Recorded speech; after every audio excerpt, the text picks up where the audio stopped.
I just lost a month of my life. While bushcrafting abroad in Southeast Asia, I don't know if I ingested something, got bit by something, or both, but a combination of dizziness and intense stomach pain ultimately led me to blackout fainting, falling and tumbling down hard, hitting my head, twisting my ankle, and spraining my wrist. And remember, all of this abroad. Thankfully, I bought travel emergency medical insurance before I left on this 6-month business trip, but with 36 days of recovery, 2 facts revealed themselves to me very quickly. Fact 1, I was burning a ton of money with huge monthly fixed expenses. I'm talking monthly costs for my home in Toronto and rent for my long-term rental right here in Taiwan. And fact 2, lying in bed for 36 days means I'm simultaneously earning 0 money for more than a month. Now, 36 days is a long time to think of nothing other than financial insecurity. But the most upsetting thing to me is that so many people are constantly facing this non-stop preoccupation with needing more money without being as drastically put out of commission for a month like I was. I mean, they are experiencing financial insecurity while already working day in, day out. So let's get into it. There is a mindset, there's clear definition, and there's what to do, as in the actionable steps. You may be tempted to skip to that last part, but trust me, you'll need the first 2 steps. The mindset. Why and when money moves. Check it out. Most of us for our entire lives have seen earning money as this. Showing up on time, doing what the boss tells you to do, and collecting a paycheck. End of story. Put conversely, our habitual thought is that money equals doing the work we're paid to do. Sounds obvious, right? In reality, however, money actually equals the value of solved challenges. Literally every penny that's spent is spent to solve a challenge. Buying a bottle of water, the challenge is thirst. Lining up to buy a limited edition pair of Air Jordans, the challenge solved is looking cool to your peers. Hiring someone to mow the lawn, the challenge is freeing up time or laziness. Taking a date out to a fancy dinner, the challenge might be love, lust, or human connection. You get the point. And on the flip side, when it comes to our jobs, companies are spending money on our paychecks for us to solve their business challenges. If you're an employee, your job exists to solve the challenges that'll ultimately help the owners or shareholders earn more money. Literally every dollar that's spent, whether it's spent on you or spent by you, is spent to solve challenges. The moment we're really able to grasp this concept, the way we think can instantly impact and amplify our potential to earn more.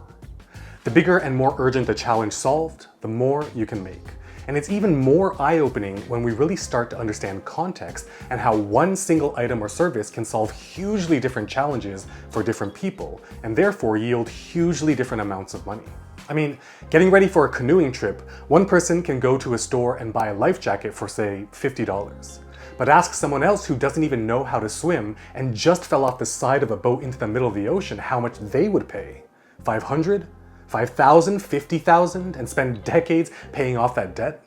After all, not being able to swim and finding oneself in the middle of the ocean is both a huge and urgent challenge. So the key to getting the biggest bag is, of course, to identify the biggest and most urgent challenges that you can solve. What can you do today to start making this second nature? Right off the bat, this is even useful if you feel like you generally suck at talking to people.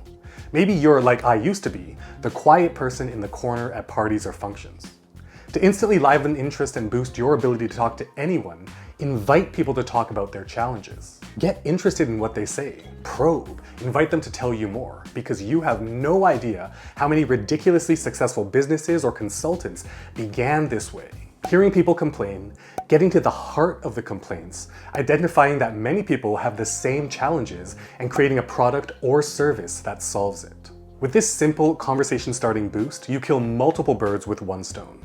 1, being able to start and hold engaging conversations, because whatever they respond opens the door to so many more questions as you get interested and probe.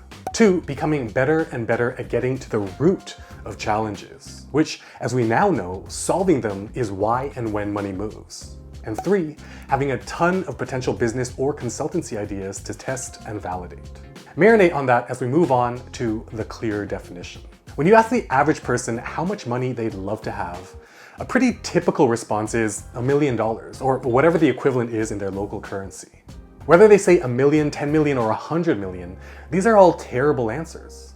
Not because $1 million is too much or too little, but because the number really doesn't provide any specific support to them and their unique life. We need to determine the monthly costs of what's sacred, survival, the absolute bare necessities, sanity, the things that give us a baseline of joy in our lives beyond survival, servicing debt to keep our credit scores in check, and savings to plan for emergencies and retirement. If you want to see my specifics of every line item, feel free to check out my blog post linked in the description. But for the interest of respecting your time in this video, here are my personal monthly numbers in Canadian dollars that satisfy these 5 S's. What's sacred works out to $400 a month. Survival is $3,100 a month. Sanity is $500 a month. I'm currently debt-free, so servicing debt is $0 a month. And my target is $2,000 a month in savings. That means that my number that would solve all of my current challenges is $6,000 take home each and every month after taxes. Your numbers will likely be different, but that's unimportant. What's important is that you're able to clearly define the ongoing costs of these 5 S's for yourself, and that you actually have a number. But how do you get there? Well, that's what part 3 is all about. What to do. It's at this point in most money-making videos where people give really ridiculous general advice like work hard, build discipline, know your worth, learn how to code, and all of these non-specific directionless pieces of noise. We're after life-changing money, but life-changing means something different for everyone. So I want to give specific actionable steps for 3 types of people. Person 1 is someone where an extra $1,000 a month would be life-changing. They work a minimum wage job and just need to take the insane pressure off. Person 2 would need $3,000 extra a month to feel the impact. Person 3 needs an extra 10 grand or more each and every month.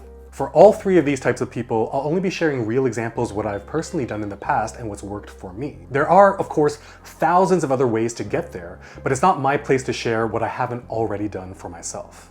For person 1 who needs that extra $1,000 a month, I'd recommend starting with the website TaskRabbit as an IKEA furniture assembler. Check out this aspiring actress who, by offering closet organization services through TaskRabbit, earns an average of $9,000 a month. Dedicating parts of your available evenings or weekends can easily yield an extra $1,000 or more a month. You can offer multiple services on TaskRabbit. I am just mentioning IKEA assembler because that was the very first side hustle I ever had in my life. Okay, on to the person who needs an extra 3 grand a month. My personal recommendation would be as a photo editor, specifically for wedding photographers.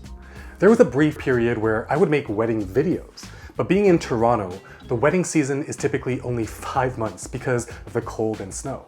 So in order to keep earning, I'd contact wedding video production companies in the Western and Southern United States and offer to be their outsourced video editor. The reason I mentioned being an outsourced wedding photo editor though, is because video takes a bit more time to learn and more time to execute per job. The upfront investment is an hour a day for 2 to 3 weeks of your time and between $30 to $1,100. Why such a huge gap? It's whether you already own a powerful enough computer to edit photos or not. If you do, then $30 will get a month of Adobe Creative Cloud's photo pack of both Lightroom and Photoshop.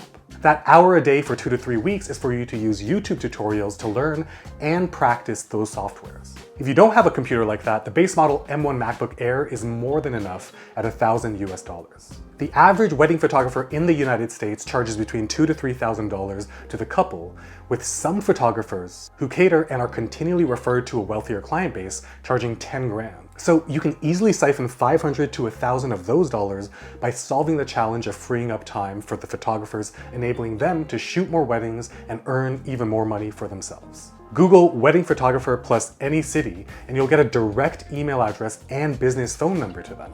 Best of all, you don't even have to put on pants. But really, what I mean is that because all the assets are digitally delivered, you can work from anywhere on Earth that has an internet connection and have tons of time flexibility. The exact cold email pitch I'd write to wedding photographers is linked to a copy-pastable Google Doc down in the description. So how about the person that's seeking $10,000 a month or more? The short answer, with minimum upfront investment, is to be a consultant for businesses with the knowledge, skills, and experience that you already possess. Every business I targeted when I first started was a car dealership because I had experience working at one and I really got to know the challenges faced by all departments as well as the owner. Being intimately knowledgeable about the biggest and most urgent challenges that a dealership owner could face, I cold emailed every dealership owner whose contact information that I could find and basically wrote, "Hey, based on all the dealers I've worked with over the past year," and yes, that was a lie, I hadn't even had a single client at that time, "the biggest challenges have been 1, increasing customer pay hours in the service department, 2, hitting extended warranty sales targets, and 3, getting perfect 10s from customers in CSI and FRFT surveys." Does your dealership mirror any of these challenges? I'd love to chat to show you specifics on the results we've yielded.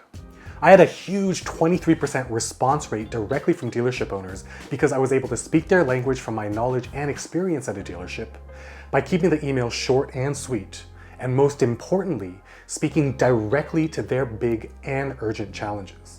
This right here is the first check I got in my first 3 weeks in business. From the initial cold email to finishing all deliverables took less than 25 hours of work total. And it was the aha moment when I really realized the difference between charging for time and charging for results. There's no one size fits all, but my recommendation is to start with your current job. Really get to know the challenges of everyone you work with and start thinking of solutions that you can pitch to other businesses in the exact same industry that you work in. Are you a barista? Maybe you have identified inefficiencies and process optimizations that can enable you to sell consulting services to other coffee shops. Maybe you're a construction project manager for a big developer and can help owners of smaller builders develop their own internal process manuals for projects and employees.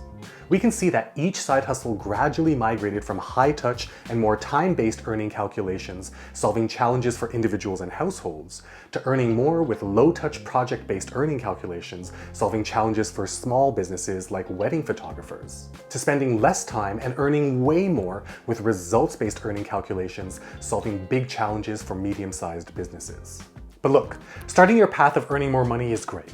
But none of that matters if you are like I was a decade ago and absolutely swimming in completely unmanageable debt. And if you are, I welcome you to watch this playlist right up here that comes with a 100% free, no strings attached PDF workbook.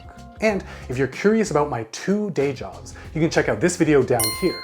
I'll leave them on screen for just a few seconds so that you can choose which one to watch. But while you're deciding, if you like this video, consider subscribing and hitting that bell so you'll be notified the moment new videos just like this one drop.